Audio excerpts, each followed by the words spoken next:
दधीचि मुनि का यह जीवन देवताओं के काम आया।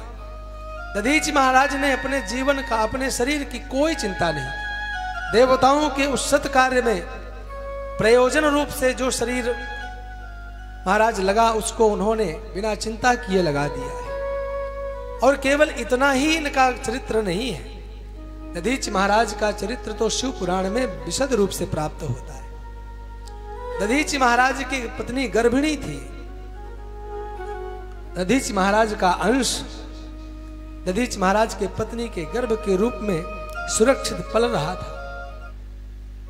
जब दधीचि महाराज का शरीर शांत हो गया, अस्थियां निकाल करके देवराज इंद्र ने विश्वकर्मा को दिया, वह वज्र का निर्माण करते हुए चले गए।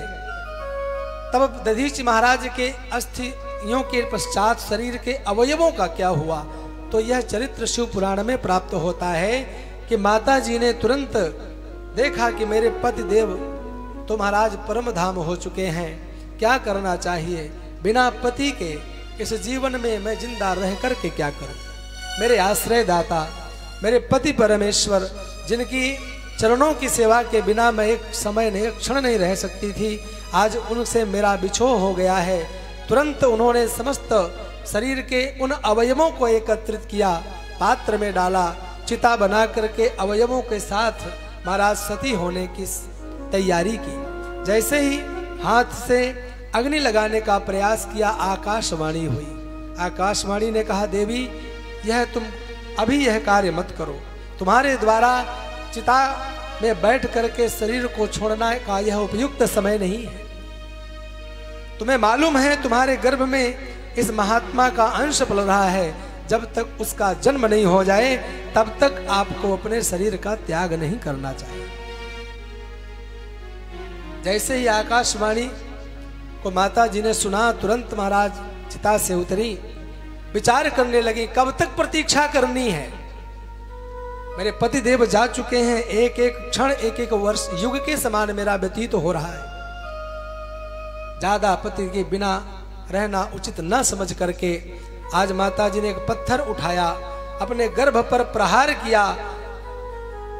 अचानक प्रसव पीड़ा हुई और उस प्रसव वेदना के पश्चात वह गर्भ जो अंश के रूप में पल रहा था, उसका जन्म हुआ।